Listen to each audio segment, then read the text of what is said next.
ओम जयंती मंगला काली भद्रकाली कपालिनी दुर्गा क्षमा शिवा धात्री स्वाहा स्वधा नमोस्तुते।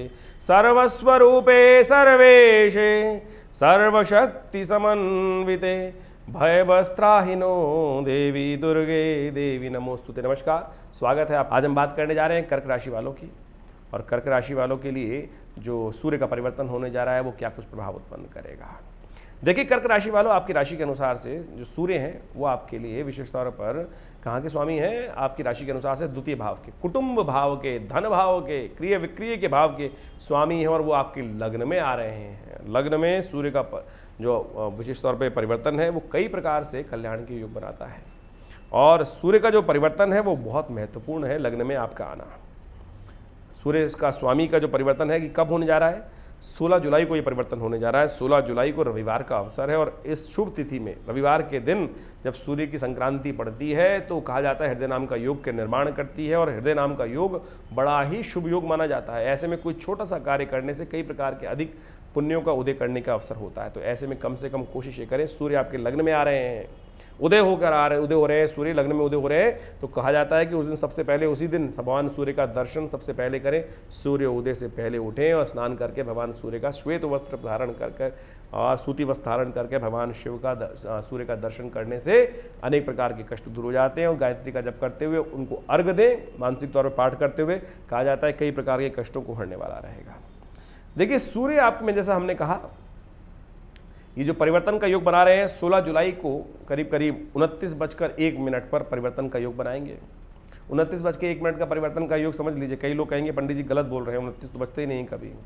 भैया 29 बचते हैं। 29 ज्योतिष के दृष्टिकोण से 29 का मतलब होता है अगले दिन सुबह 5 बजे के आसपास, 5:01 का योग, यानी 17 तारीख को सुबह 5:01 पर सूर्योदय से पहले है। इसलिए उस गणना को क्लियर करने के लिए 29 का गणना दी जाती है कि 24 के बाद 29 का योग जो बनेगा ये इसमें, यानी सुबह 17 तारीख को 5:01 पर परिवर्तन हो रहा है। तो पुण्य रविवार ही रहेगा उस दिन, सूर्योदय से पहले रविवार का योग पड़ेगा, तो इसलिए हृदय नाम का योग बन रहा है। तो इसका लाभ लेने का प्रयास करें। 17 अगस्त तक ये योग रहेगा।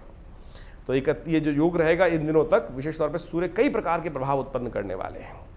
और सूर्य क्या कुछ करने वाले हैं आपकी राशि के अनुसार से? सूर्य क्योंकि धन भाव के स्वामी हैं और धनेश हैं, तो खास तौर पर ऐसा व्यक्ति व्यापार में, जो व्यापारी लोग हैं उनके लिए बहुत बढ़िया लाभ प्राप्ति के योग बनाने वाले हैं। कुछ नया उदय करने वाले हैं, नया थॉट, नया विचार आगमन होने के योग बने, व्यापार इत्यादि में, ट्रेडिंग लाइन में कुछ नया प्राप्ति करने के योग बनते दिखाई दे रहे हैं। और खास तौर पे धार्मिक भावनाओं में अच्छा धर्म का उदय होने का योग दिखता है। सूर्य धर्म का प्रतीक है, सूर्य पवित्र है, खास तौर पे उदय करने वाले हैं, विचारों का उदय करने वाले हैं। ऐसे में धन का आगमन करने की सूचना भी सूर्य देते दिखाई दे रहे हैं। ऐसे व्यक्ति को विशेष तौर पे ऐसे समय में, आपको समझ लीजिए, हम बात कर रहे हैं इस वक्त जिस राशि के संबंध में, तो उनको समझ लेना चाहिए कर्क राशि वालों को ऐसे पुण्य कार्य, परोपकार के कार्य ज़्यादा करने का प्रयास करना चाहिए। आपका जो अभ्योदय दिखाई देता है, यानी भाग्योदय होने का चांस दिखाई देता है परोपकार से, इस महीने में विशेष तौर पर परोपकार, शुभ कार्य करने का प्रयास करें। अरे भाग्य से इस वक्त तो बहुत बढ़िया समय चल रहा है। जो संक्रांति के बाद अगले दिन से मलमास आरंभ हो रहा है, पुरुषोत्तम मास आरंभ हो रहा है। पुरुषोत्तम मास में भक्ति, परोपकार करने का ही समय है, और ऐसे में आपकी राशि बता रही है कि ऐसा व्यक्ति यदि इस महीने में, कर्क राशि वाला, इस सूर्य के परिवर्तन का लाभ लेने के लिए यदि परोपकार का कार्य करें, दान पुण्य का कार्य करें, धर्म का कार्य करें, तो उसके भाग्य में अद्भुत प्रकार की उन्नति के योग बनते हैं, कष्ट दूर भाग जाते हैं। तो अवश्य आप समस्त कष्टों को दूर करने के लिए परोपकार के कार्य शुभ रूप से अवश्य करने का प्रयास कीजिएगा। परोपकार से ही आपको मेवा प्राप्त करने के योग बने, सेवा से मेवा प्राप्त करने के योग बनने वाले हैं। तो परोपकार के कार्य से दूर मत भागिएगा। ये परिक्रम, ये समय जो है बहुत पराक्रम करने का है, बहुत अद्भुत रूप से लाभ लेने वाले का है। थोड़ी परिवार की चिंता आपको परेशान कर सकती है, तो इस बात का ध्यान रखें। परिवार का विशेष तौर पे बेकार बहुत ज़्यादा चिंता ना पालें, ध्यान रखने का प्रयास करें। मन में थोड़ी सी बेचैनी आपको परेशान कर सकती है, तो इस बात का भी आपको ध्यान रखना है। तो एंजाइटी नहीं बढ़ने देनी है। सूर्य लग्न में आने से एंजाइटी बढ़ाता है, क्रोध भी बढ़ाता है, क्योंकि सूर्य का प्रतीक है। लग्न वाले जो सूर्य के स्वामी, जिनकी राशि में होता है लग्न में, आमतौर पे लग्न पे या राशि में स्वामी में बैठा होता है वहीं पर, तो ऐसे लोग उग्र बहुत हो जाते हैं। इस बात का ध्यान रखना चाहिए बहुत ज़्यादा कि जिनकी राशि, विशेष तौर पर हम बात करने जा रहे हैं, कर्क राशि वाले थोड़े से स्वभाव गुस्से वाले ज़्यादा हो जाएंगे, और गुस्सा फिर कुटुंब में चिंता कर देगा। सब लोग आपसे एंटी होने की कोशिश कर देंगे। और ऐसे में ध्यान रखें, जब गुस्सा ज़्यादा बढ़ेगा तो कहा जाता है कि जब सूर्य लग्न में आते हैं गोचर में, तो पित्त संबंधी रोग भी बढ़ा देते हैं। तो पानी ज़्यादा पीजिएगा। गुस्सा बढ़ेगा तो पित्त भी बढ़ेगा, पेट में एसिड बढ़ेगा, और फिर वो बीमार भी करेगा। तो ऐसे में ध्यान, फिर वो एंजाइटी भी बढ़ाएगा, सब इंटर रिलेटेड है।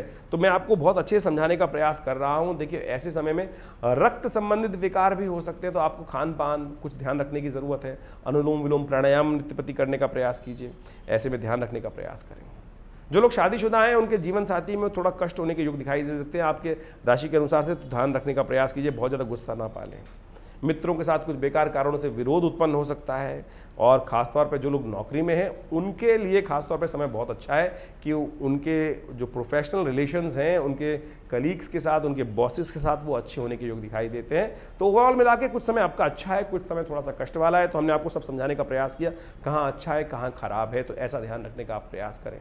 अब आपको उसको ठीक करने के लिए क्या करना चाहिए? सबसे पहले तो समझे, पहले दिन ही सबसे बढ़िया उपाय क्या करें। जो पहला दिन है वो हृदय नाम का योग बना रहा है, यानी 16 तारीख को हृदय नाम का योग बन रहा है, तो उस दिन कोशिश करें भगवान सूर्य को अर्घ दें। तांबे के बर्तन किसी मंदिर में दान देने का प्रयास कीजिए। ये तांबे के बर्तन किसी मंदिर में दान देने से आपके बहुत सारे कष्ट दूर होने के योग बनेंगे। तो कोशिश करें थोड़े दिन, इन दिनों में विशेष तौर पर जब भी हो जाए तो तांबे का दान कर दिया कीजिए। दूध का दान करने से आपके लिए बहुत बढ़िया रहेगा। गौशाला में जाकर थोड़ा पुण्य करने का प्रयास कीजिए।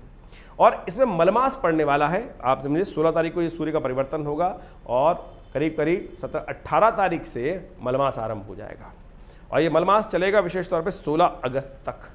17 को फिर सूर्य परिवर्तित हो जाएंगे, संक्रांति का योग पड़ जाएगा विशेष तौर पे सावन के शुक्ल पक्ष की प्रतिपदा के दिन से। तो ये 30 दिन जो है बहुत ही कल्याणकारी हैं। इस समय में आप अपने समय तो आपके धन का आगमन करने की सूचना दे ही रहा है, ऐसे में सोने में सुहागा चाहते हैं तो कोशिश करें, भगवान शिव के हाथ सत्ता चल रही है इस वक्त। बड़े पुण्य से ये पुण्य जो विशेष तौर पर समय काल आया है, ये मलमास जो आया है सावन के महीने में आया है। ये वैसे तो 2.5-2.25 साल बाद करीब मलमास आता ही है, लेकिन सावन के महीने में मलमास बहुत वर्षों बाद आया है। और सावन के महीने में पुरुषोत्तम मास जब पड़ जाए, समझ लें जो भगवान शिव जो है, विष्णु जो है वो शेष शैया विश्राम के लिए चले जाते हैं, और संसार की समस्त सत्ता जो है भगवान विष्णु शंकर के हाथ में आ जाती है। और उनको प्रसन्न करना बहुत आसान काम है। उनको तो एक लोटा जल डालो, भगवान के समर्थ हर हर बोले, हर हर गंगे और जय भोले का प्रार्थना करें, ओम नमः शिवाय का पाठ करें, और देखिए भगवान प्रसन्न हो जाते हैं। तो इतनी सुंदर तरीके से हमने इसी चीज़ को लाभ लेते हुए, इस योग का लाभ लेते हुए विवेकानंद योगाश्रम में पूरे 30 दिन तक के लिए सुंदर व्यवस्था बनाई है, और रुद्राभिषेक का सुंदर कार्यक्रम रखा है 30 दिन के लिए, जो नित्यप्रति शाम को 6 बजे से लेकर 8 बजे तक रहेगा। आप भी उसमें सम्मिलित हो सकते हैं, और हमने सुंदर व्यवस्था बिल्कुल निःशुल्क रखी है।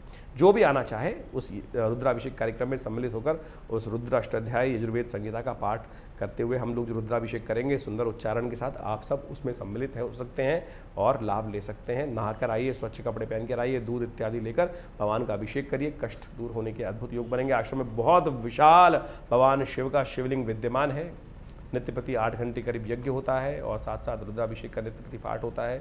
आप भी इस सुंदर कार्यक्रम में पूरे 30 महीने तक दिन तक लाभ ले सकते हैं। और जो लोग बहुत दूर हैं उनके लिए भी व्यवस्था है। आप अपने प्रतिनिधित्व को स्थान आरक्षित कर योग्य पंडितों के द्वारा आपके नाम से व्यवस्था की जाएगी। उसके लिए आपको फ़ोन करके पहले टाइम ले लेना चाहिए और व्यवस्था बना लेनी चाहिए। उसके लिए थोड़ा शुल्क रखा गया है, उस संबंध में पूरी जानकारी आपको हमारे फ़ोन नंबर्स पर प्राप्त हो जाएगी।